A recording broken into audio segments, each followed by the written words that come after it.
We heard both in the epistle and in the gospel today recordings of healings. And in the gospel, we heard the healing of the paralyzed man who was sitting by the pool. And our Lord said to him, "Wilt thou be made whole?" Will you be made whole? He didn't say to him, "Do you want relief from your paralysis? Do you want relief from your inability to have enough energy to get into the pool?" He said, "Will you be made whole?" That implies two things. It implies a choice. The man could have said no.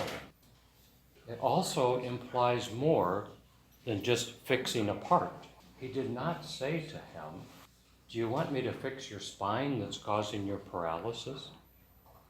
Or do you want me to fix your hip that is making it so you can't walk?" He said, "Wilt thou be made whole?" Wholeness implies an existence where our very beingness is centered in God and within all of creation, within all of our relationships. Almost all of us here can probably identify with what has been the prevailing scientific paradigm regarding an understanding of a human being and of disease and of suffering. This comes out of what we understand as the Newtonian paradigm, which says that everything is ultimately matter.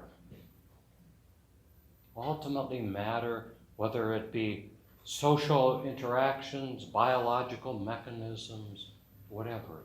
It all boils down to matter.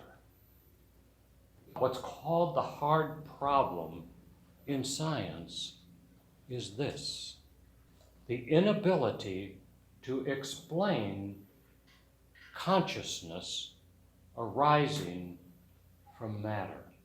There has been no explanation for that.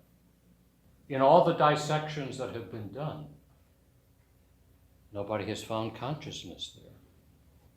When we think of our own consciousness, it's very interesting that we consider that it arises from the brain. And that is because if we close our eyes and realize that, okay, I'm conscious, I'm aware, where is this coming from? What is right behind our eyes? It's not our knee, it's not our gallbladder, it's not our pancreas, it's our brain. So we tend to think that our consciousness arises from the matter of our brain. And because we look at everything as material, this leads us also really into the whole field of medical specialization, which specializes on different parts. And we think of ourselves that way. Okay, I've got a hip pain. I've got to go see the orthopedic guy or woman. Or I've got a stomach issue. I've got to go see the gastroenterologist. All of this material outlook as we look upon ourselves and as we look upon the healing of a person comes from this subspecialization of looking at ourselves as parts kind of put together. And in some way we think that our consciousness arises out of this material in the brain. But from a spiritual perspective, consciousness is not a product of the brain. Consciousness is a dimension of our soul. It's our soul that sees. It's our soul that ultimately forms meaning and so forth. Everything else is just, we might say, neutral mechanism. When you and I see something, those are impulses that come across nerves that go into our eye, that go into our optic nerve, that go into our brain. And then there's something beyond that that says, I understand, or I see, that's a thus and so. And so we name all sorts of things. And that's the way we function in the world. And it has a practical aspect to it.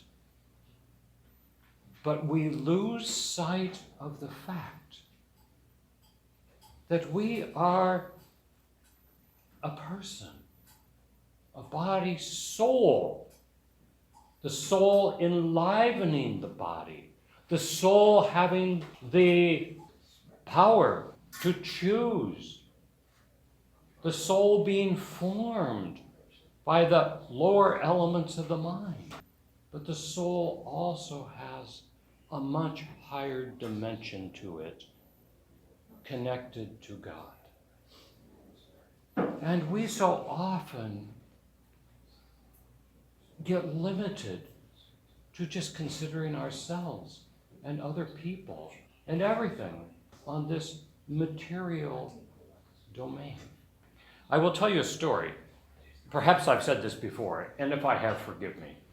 But I remember when I was doing my pain medicine fellowship, the first day I got there, I was wanting to be there. I was at Emory University because here was this very well-known physician who was one of the leaders in the evolving field of pain medicine. And he had written several books. One of them was Religion and Pain. So I thought, this is wonderful. I can learn from this man. So the first patient that we saw together, he just kind of listened to her story, and then he just stood there and he said, "You are pathetic. You are so focused on yourself. That's all you care about. You have no meaning in your life. You're leading a miserable, pathetic existence." And I thought, oh my goodness, this is pain medicine? But as a follow-up story to that, to tell you that when I got back, and I'd been practicing for a few years, and I received a call one day, would I see this lady who was in another hospital? Could they send her over immediately? Which they did. And I saw her, and she was a young lady, probably in her 40s at that time. And she came in with a walker. She still had a Foley urinary bag from her previous hospital, and she was just hobbling in. And she came in and she started to give me this saga about all this pain she had had for years and how her husband is going to divorce her. And all of a sudden, I just blurted out with absolutely no thought, "You are pathetic." And I thought, it's the end of my career. But then I went on to say, I can understand why your husband doesn't want to be around you. You are a depressive, drug-addicted person. And she became very upset, obviously, and just stormed out. About 1 year later, she came back. I didn't know her. I was between rooms, exam rooms. And there was somebody coming down the hall, and she came up to me and she said, "You don't know me, do you?" I said, "No." And she told me her name, I'm Artie, and her last name.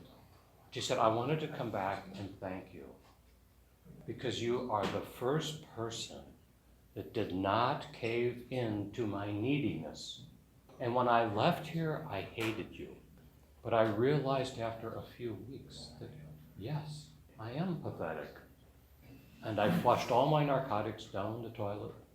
I went through withdrawal. I've completely reoriented myself.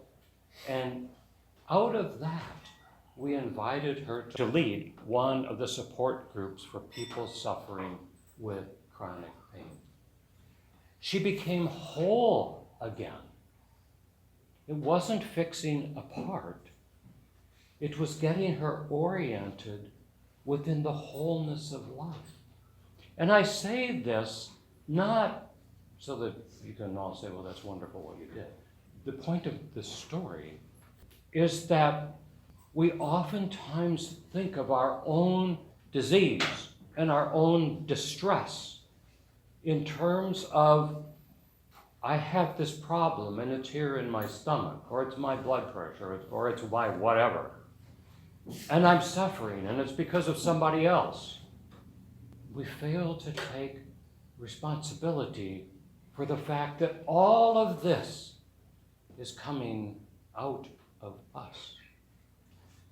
This may sound very strange, but even with all of our disease, we have, yes, for certain, genetic propensities. We have, yes, environmental conditions, dietary issues, and so forth.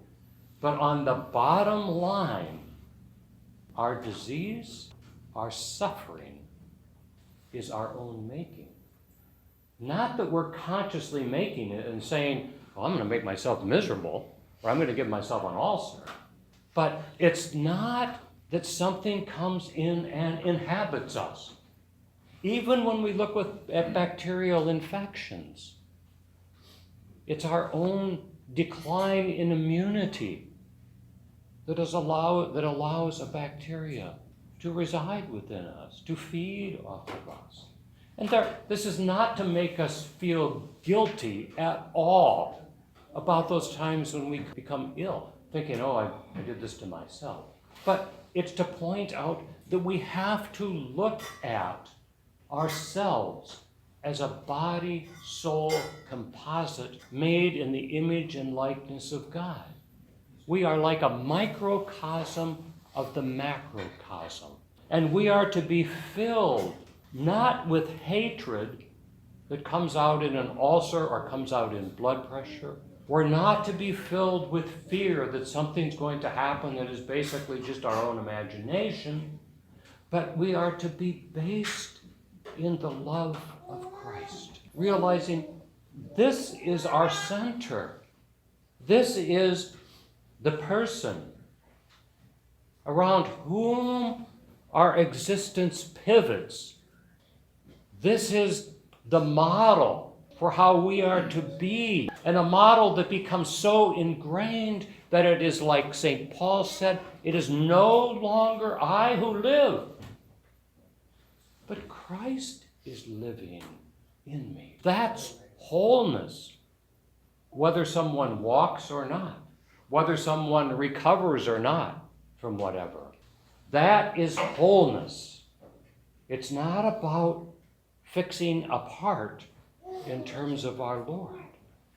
We can be dying, coming to the end of our days on earth. And yet, we can be very whole because we sense the beingness of ourselves centered in and infused by the love of God. Whenever we get off center from that, whenever we deviate from the realization that we are based in the love of God and start to think of ourselves as separate from the love of God, or separate from others, or separate from all the rest of creation, we are cutting ourselves off from what it means to be whole. The Lord asks in the gospel today of the paralytic, wilt thou be made whole? And it's a good question that he puts to us also all the time. Will we?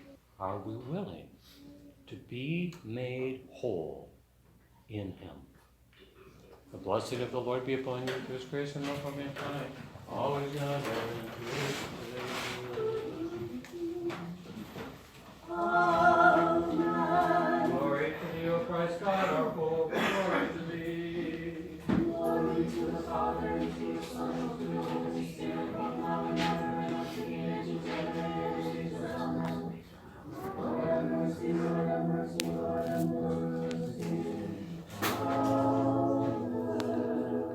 May Christ Christ, our true guide, who rose from the dead through the intercessions of his most pure mother, of the holy, glorious, and all praised apostles, of our Father among the saints, John Chrysostom, Archbishop of Constantinople, of St. Innocent of Moscow, and Enlightener of America, of the martyrs Sabas, Stratolatis, and 70 soldiers, of the holy and righteous ancestors of God, Joachim and Anne, and of all the saints.